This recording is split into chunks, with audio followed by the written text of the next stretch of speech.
But another fundamental area is FDA reform, where the cost of getting a new drug approved are prohibitively expensive. I don't know if you've ever seen or folks have ever seen the movie Dallas Buyers Club. It's a wonderful movie with Matthew McConaughey about a gentleman in Texas who had AIDS and wanted to get drugs to care for it, and the FDA wouldn't allow it here, and he would travel to Mexico, he traveled to Japan, he traveled all over the world trying to get life-saving drugs. There is story after story after story of exactly that happening. Life-saving drugs that are available, that are approved, that are used in Europe, that are used in Canada, and the FDA won't allow it. That's why I think FDA reform is so valuable, that if we lift the barriers to let people try, give you a right to try, if it's your life, you have a right to choose, you have a right to try. And the key to it is competition. Listen, the big boys, the big players, like government regulation, Dodd-Frank, benefited the big banks. Tough FDA barriers to entry benefit the big pharmaceutical companies. Massive complexity in tax laws benefits big corporations. By reducing those barriers, we have competition, and there's the opportunity, I believe, can have innovative cures. To give you a sense, the 4 most devastating diseases in terms of human life and dollars: heart disease, Alzheimer's, diabetes, and cancer. We ought to be investing everything we can to cure those diseases. Just curing cancer, an incredible achievement, would save $50 trillion and countless lives across the globe. Thank you, Senator. And the FDA is a barrier to doing that. We need to change that. Senator Sanders. Here is the simple issue. We pay, just as the case with health care, we pay, by far, once again, the highest prices in the world for prescription drugs. 15 years ago, you know what I did? I took a busload of women, working-class women from Vermont, dealing with breast cancer, across the Canadian border. And they were able to purchase tamoxifen, it's a widely used breast cancer drug, at that point, it's changed, for 1/10 of the price they were paying in the United States of America. Tears were coming out of these working-class women's eyes, fighting for their lives. What's going on? What's going on is the pharmaceutical industry owns the United States Congress. And in all fairness, I will admit, it's not just Republicans. They have a huge influence over the Democratic Party as well.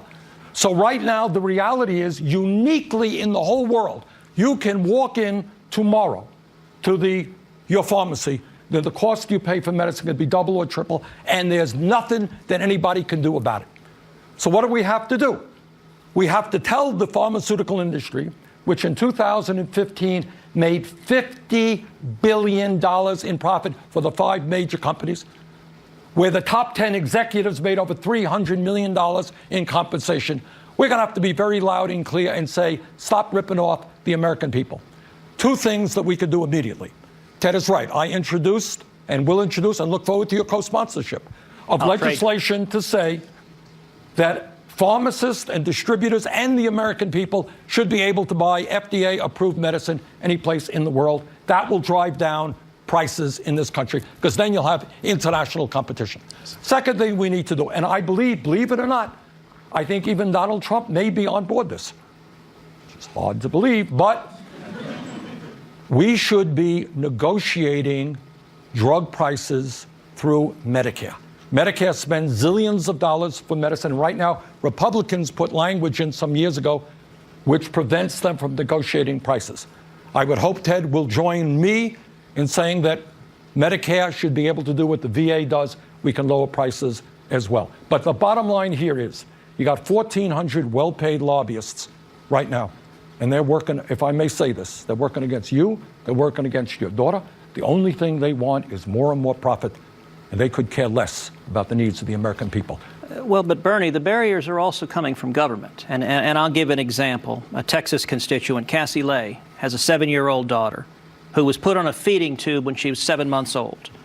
And there's a drug called domperidone that is used all across the world to treat the condition she has called gastroparesis. She was put on domperidone, this 7-month-old girl. She was off the feeding tube. She was living well.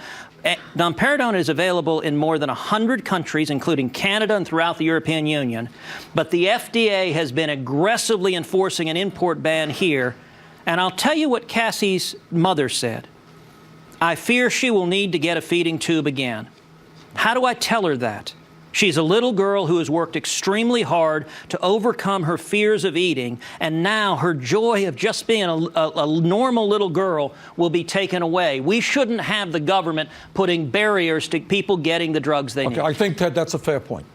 And I think if you have a product that has been deemed safe by countries that have high standards in this area, I think you make a good point.